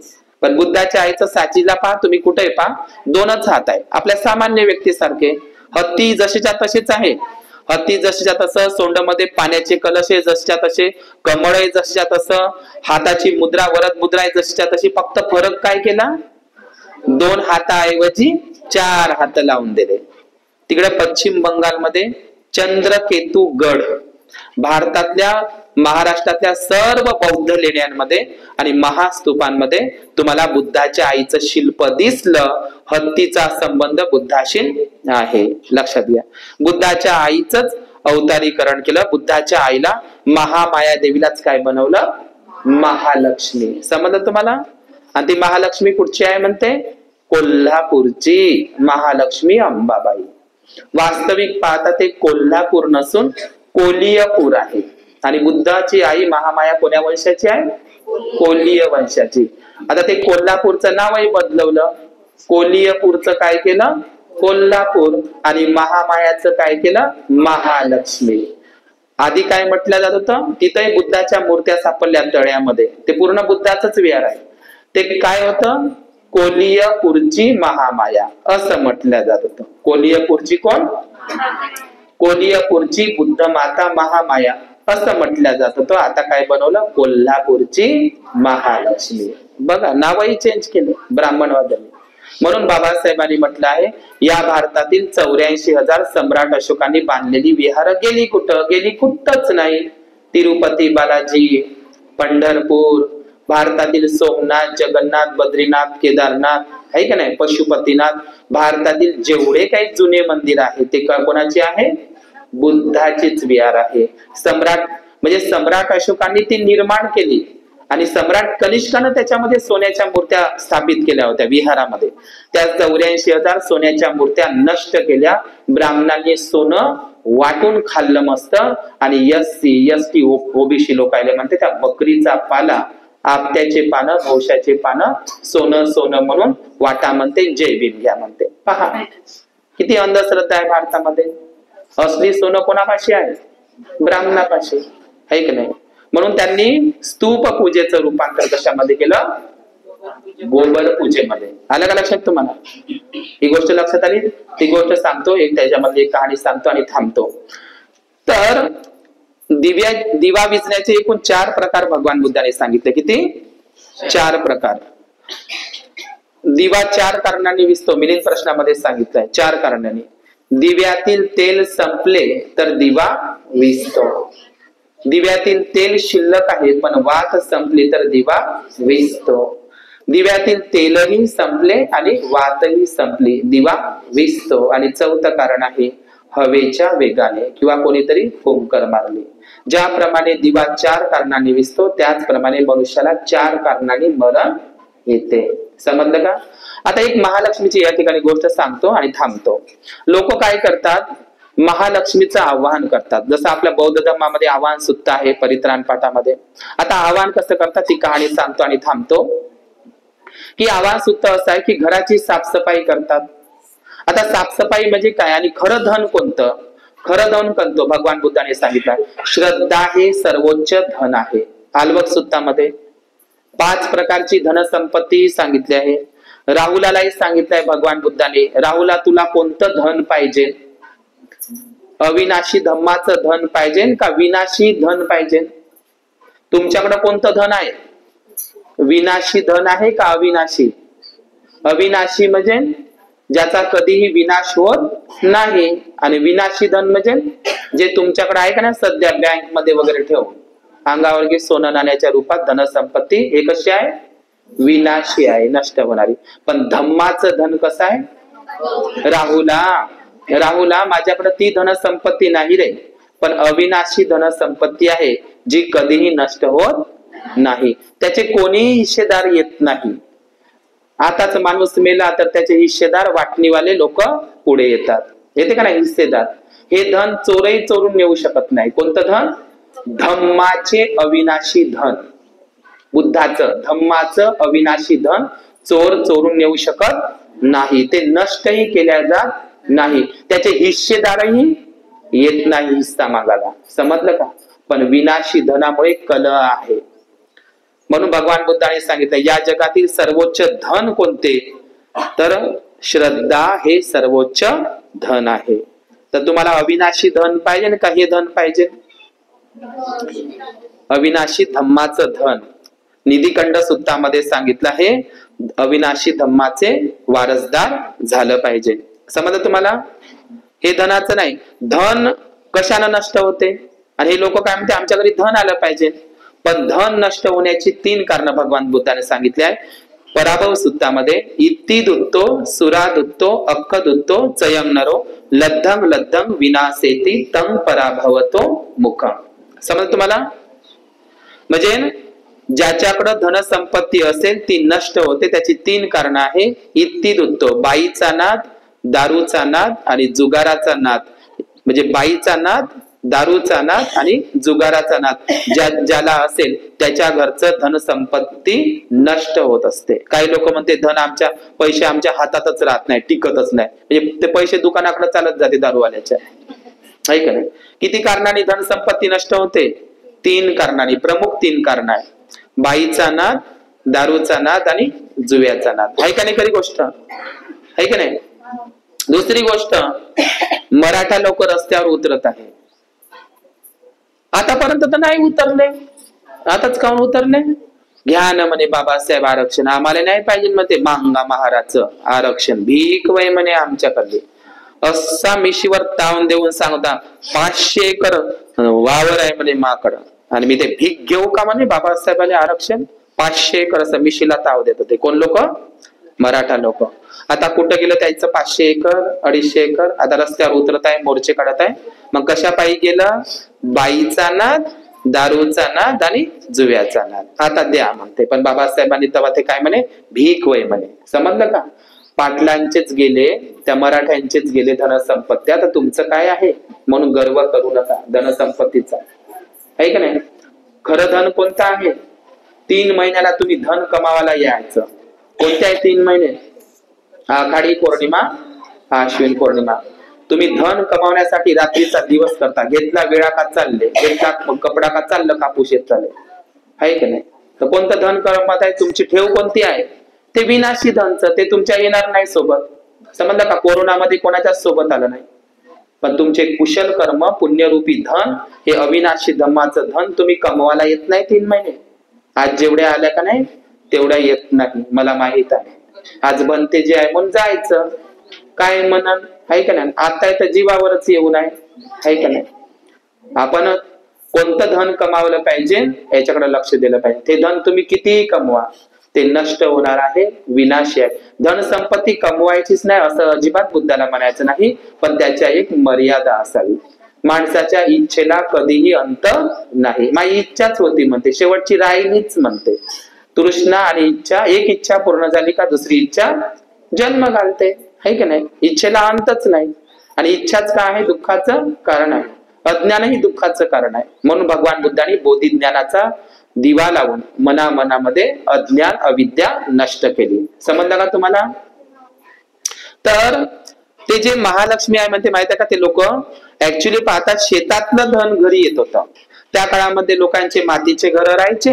समजा तुम्हाला मातीचे घर राहत होते तर त्याचे ते सारवण शिपण करत होते. दर वगैरे बिळ वगैरे बुजवत होते. घुशी उंदरापासून संरक्षण व्हावं. समजलं? तर त्याच्यासाठी ते लोक करत होते. ते रंग लावत होते. याच्यासाठी होत ते माल खराब होऊ नये, शेतातलं पीक, वावरातलं धन घरी येत आहे म्हणून ते घराची साफसफाई होती. पण नंतर काय चालू केलं? हे दिवाळी, ब्राह्मणांची दिवाळी चालू केली. है की नाही? ब्राह्मण मस्त खातं खोलते नवीन. कारण 8 दिवसानं त्याचा दिवाळीचा किराणा खपला. ब्राह्मणाचा बनियाचा 32 खवा, रवा, तेलाचे पिपे. आणि मस्त ब्राह्मण बनिया काय करते? नवीन खातं खोलते. त्याच्यावर मस्त शेंद्रानं लिहिते शुभ लाभ, खाली लिहिते धन लाभ. कोणाला धन लाभ झाला? याची सोयाबीनही पिकली नाही, डुबली, याचा कापूसही पिकला नाही, घरी आला नाही, तरी यानं कर्ज काढून दिवाळी केली. कर्ज काढून त्यानं दुकानातला माल आणला, ब्राह्मण बनियाच्या दुकानातला. त्याच्याकडे मस्त धन गेलं. त्याला माहित आहे SC ST OBC या नागवंशी लोकांच्या घरी शेतीतलं धन येते, सोयाबीन, कापूस, तीळ, ज्वारी, बाजरी, म्हणून त्याने हे सण काढले. या लोकांचं धन आपल्या घरी कसं आलं पाहिजे याच्यासाठी त्यानं ते डोक्यातली सुपीक कल्पना आहे, तुमच्या लक्षातच येत नाही. ते आर्थिक शोषण करण्यासाठी आहे. मग धन कोणाच्या घरी गेला? ब्राह्मण पा दिवाळीच्या दिवशी खातं खोलते, त्याच्यावर शुभ लाभ धन लाभ देते. मग कोणाला धन लाभ झाला? कारण तुम्ही SC ST OBC लोकांनी मस्त किराणा आणला, त्याचे कपडे आणले, भांडे कुंडे आणले, पोराला कपडे आणले. लक्षात घ्या. बाबासाहेबांचे वडील नाही का रामजी बाबा, त्यांनी पगार ठेवला होता भीमाईच्या हातामध्ये, म्हणे कपडे घेऊन घे भिवाला. तर भीमाबाई गेली कपडे घ्यायला कपड्याच्या दुकानाकडे, नवीन कपडे, दिवाळी नव्हती पण नवीन कपडे घ्यायला गेली भिवाला. भिवाई सोबत होता.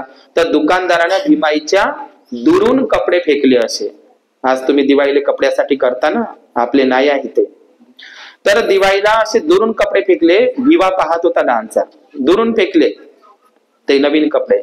आणि भीमाबाईनं काय केले, ते नवीन कपडे घरी आणले. आणि नवीन कपडे माहिती आहे का, ते आणलेले कपडे रामजी बाबांनी दिलेल्या पैशातले ते घरी आणल्याच्या नंतर अंगणामध्ये त्याला ठेवलं, माती पाहिली, मातीमध्ये त्याने कुचकारले. ते कपडे नवीन कपडे नाही का दुकानातले आणलेले, त्याला मातीमध्ये असं गिरवलं, त्याला मातीमध्ये असं हे केलं, थोडस चोळचाळ खराब खुराब केलं, पुन्हा पाण्यात टाकलं भीमाईने आणि पुन्हा त्याला वाळू घातलं. असं का केलं असं? अरे नवीन कपडे तुम्ही आणले, तुम्ही चिखलामध्ये करा का अंगणामध्ये का नवीनच घाला? किती आनंद राहते नवीन कपड्याचा लेकरांना. भिवाला असं वाटत होतं, दुकानातही गेला आईच्या मागे लावून, आणि घरी आई मला नवीन कपडे किती आहे ना. पण त्याच्या आईनं ते नवीन कपडे घालून नाही दिले, ते चिखलामध्ये त्याला हे केले, मातीमध्ये चोळचाळ करून पुन्हा मातीमध्ये ते धुईधाय करून थोडेसे टाकले. याचा अर्थ असा, अस्पृश्य लोकांना नवीन कपडे घालण्याचा अधिकार नाही, फक्त ब्राह्मणांनीच घातले पाहिजे. समजलं का तुम्हाला? असं होतं. तुमच्या घरामध्ये तेलाची फोडणी जातीचा विनाश ग्रंथामध्ये लिहून आहे, बाबासाहेबांनी लिहिलाय. काय लिहिलाय? एक माणूस होता, तो बरा होता, घरचा श्रीमंत होता, बरा होता. तो माहिती आहे का कुठल्या तरी तीर्थयात्रेला गेला होता आणि त्यानं मावुंद्याचं जेवण दिलं होतं. शेजाऱ्या पाजाऱ्यांना, गावातल्या लोकांना जेवण द्यायचं बा, नातेवाईकांना, म्हणून त्यानं माहिती आहे का थोडासा बरा होता. बाबासाहेबांनी मेन्शन केलेली गोष्ट आहे, जातीचा विनाश वाचा. तर त्यानं तुपाच्या फोडणीचं जेवण दिलं. कोणाले? लोकायले. ब्राह्मणाले माहित पडलं का एका महाराच्या अस्पृश्यांच्या वस्तीमध्ये त्यानं तुपाच्या फोडणीचं लोकायले जेवण दिलं. तर त्याच्या घरचे गंज फेकून दिले आणि त्यांचे घर झोपड्या पेटवण्यात आल्या. म्हणजे तूप खाण्याचा अधिकार, तुपाचं अन्न, तूप खाण्याचा अधिकार फक्त कोणाला आहे? ब्राह्मणांना आहे. तुम्ही अस्पृश्यांनी तूप खायचं नाही. लिहून आहे जातीच्या विनाशमध्ये. आज तुमच्या घरी तेलाचे पिपे आहे. आणि काही बाया म्हणते, जाता जाता मी सांगतो ते, की बाया म्हणतात की आम्ही खावं नाही तर काय, तर सणाला आधीपासून चालत आलेला आहे. आधीपासून चालत आलेलंच नाही माहिती. हे बाबासाहेबांच्या कृपेनच तुझ्या घरामध्ये तेलाचा पिपा, रवा, खवा हे सगळं तुझ्यामुळे चाललं. आधीच्या लोकांचं अन्न कोणतं होतं? धम्मदीक्षा घ्यायच्या अगोदर 56च्या आधीचं अन्न कोणतं होतं? अन्नही म्हणता येत नाही त्याला, मेलेल्या गाई गुराचे मांस. मग दिवाळी होती म्हणते काय बाया? आधीपासून चालत आले ना, आधीपासून चालत आले ना. तुमच्या आधीच्या पूर्वजांनी मेलेलं गुरढोरं खाल्ले.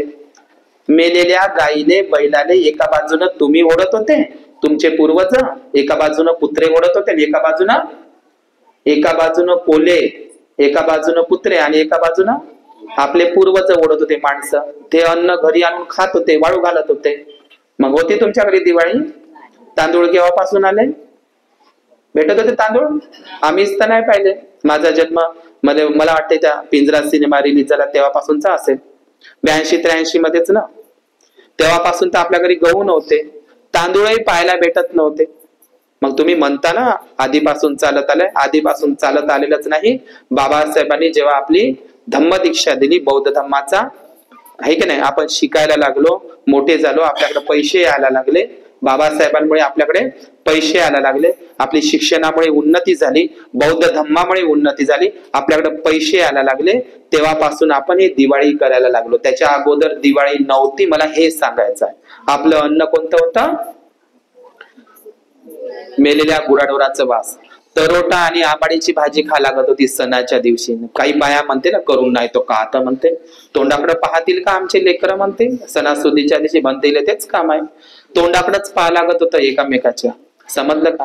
आता सांगत आहे ना बाबासाहेबांच्या कृपेमुळे आलं म्हणून तेलाचे पिपे, सगळं नवीन कपडे वगैरे, हे आपलं नव्हतं, आपण ते करायला नाही पाहिजे. महामोगलायन भंतेजींची हत्या झाली, त्याचे तुकडे तुकडे केले कोण? ब्राह्मण लोकांनी, आणि दिवाळी सुरू केली कार्तिक अमावस्याला. सारीपुत्ताचं निर्वाण झालं. समजलं का?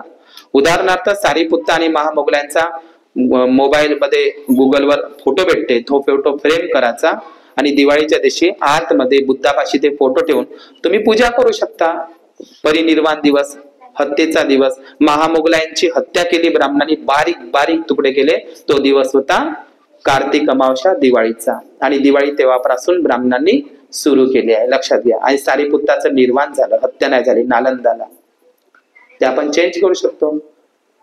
अंधाऱ्या रात्री तर भीमानं लावलाय दिवा, मग लावला दिवा तर पुन्हा दिवे लावायची काही गरज आहे का? कोणता दिवा आहे? बुद्ध नावाचा दिवा.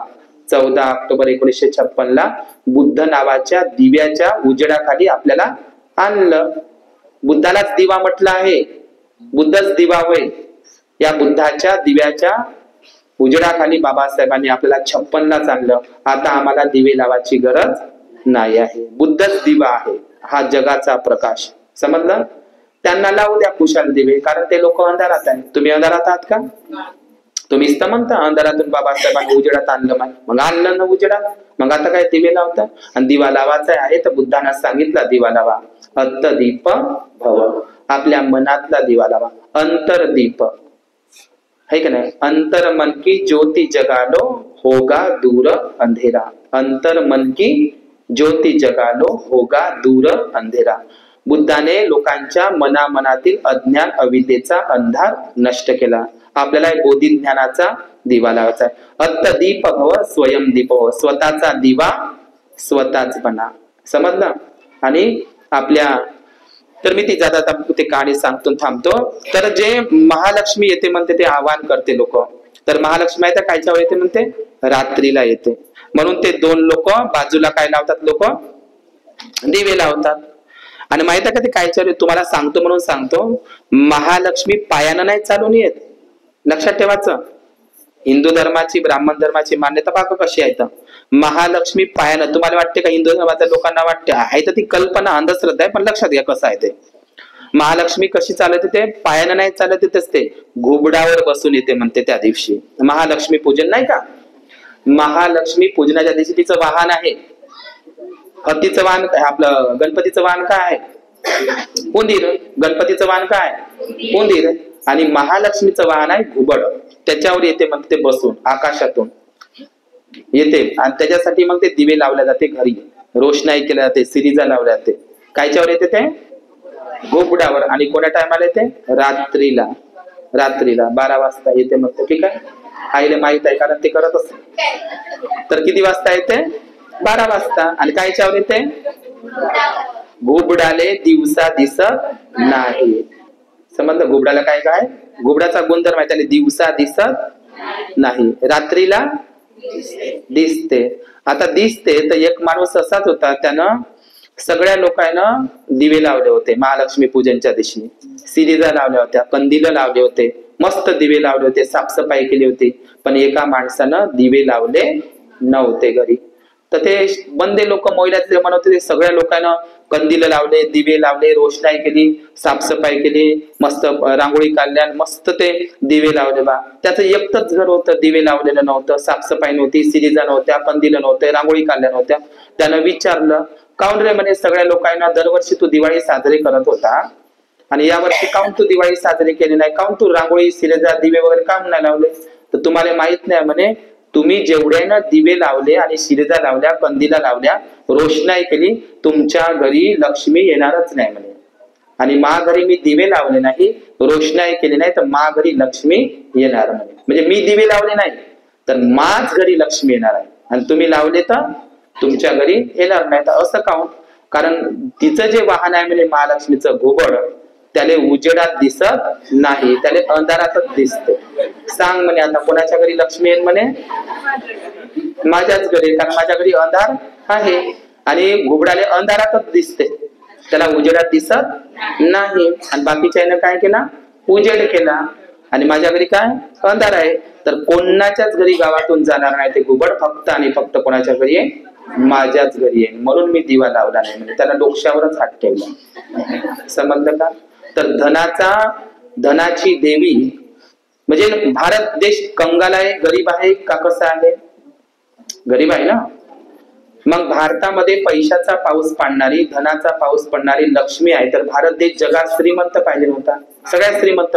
कामाही करायची गरज नाही, तुम्हाला तर कामाला जायची गरज नाही, लक्ष्मीची पूजा करायची, येऊ द्या धन संपत्ती, आहे का नाही. तर भारतामध्ये जर धनाची देवी लक्ष्मी आहे, तर भारत सगळ्यात जगात काय पाहिजे होता, श्रीमंत देश पाहिजे होता. पण ज्या देशामध्ये जपान, चायना, थायलंड, ब्रह्मदेश, तिथं फक्त बुद्धच आहे, तर ते देश कसे आहे, श्रीमंत आहे. अमेरिका, ऑस्ट्रेलिया म्हणा, तिकडे फ्रान्स म्हणा, आहे का नाही, असे सिंगापूर, हाँगकाँग या देशामध्ये विज्ञानाला स्वीकारलं जातं, बुद्धाला मानलं जातं. ज्या देशामध्ये फक्त आणि फक्त बुद्धाची पूजा होते, उपासना होते, ते देश आज श्रीमंत आहे. आणि भारतामध्ये धनाची देवी आहे, विद्याची देवी आहे. तर सगळ्यात अनपढ लोक, अज्ञानी लोक, अंधश्रद्धाळू लोक आणि सगळ्यात गरीब कंगाल लोक कुठं आहे, भारतात आहे. तर का तुम्ही डोकं लावत नाही, आहे का नाही. तर कोणा धनलक्ष्मी कशाने येते, आपल्या घरी धन येते कशानं, सगळ्यात मोठं धन आहे अविनाशी धन, श्रद्धा हे धन म्हटलंय बुद्धानं. समजलं का, आलं का लक्षात तुम्हाला ही गोष्ट. कष्ट केल्यानं, परिश्रम केल्यानं, रात्रंदिवस जागल्यानं, अभ्यास केल्यानं, वाचनालयात गेल्यानं आपल्या घरी काय येते, धन येते. बिनकामानं धन येत नाही. येते का असं धन, मी कामाला जात नाही माझ्या घरी धन आलं पाहिजे. तर सगळे लोक, आदिवासी लोक श्रीमंत झाले असते, पण गरीब गरीबच राहत आहे आणि श्रीमंत श्रीमंतच होत आहे. त्याच्यावर कधीही ती लक्ष्मी प्रसन्न झाली नाही. गरीबाले गरीबच ठेवत आहे, श्रीमंताले श्रीमंतच ठेवत आहे. लक्षात घ्या, ते काही नाही, काल्पनिक देवी आहे. आणि म्हणून तिच्या मागे काही लागू नका. कष्ट करा, परिश्रम करा, अभ्यास करा, रात्रीचा दिवस करा. कष्ट परिश्रम केल्यानंच आपल्या घरी काय येते, धन येते. आणि धन नष्ट होऊ नये याच्यासाठी 3 गोष्टीपासून दूर राहा, दारू, बाई आणि जुगार. या 3 गोष्टीपासून जर तुम्ही दूर राहत असाल तर तुमच्या घरी धनसंपत्तीची बरकत होत असते. धनसंपत्तीची काय होते, वाढ होत असते. शिलेन भोग संपत्ती, शिलाचं पालन केल्यानं धनसंपत्ती वाढत असते. तर या ठिकाणी या महाप्रजापती बुद्ध विहारामध्ये या ठिकाणी मी थांबतो. सर्वांना आशीर्वाद देतो. भवतु सर्व मंगल, भवतु सर्व मंगल. साधू साधू.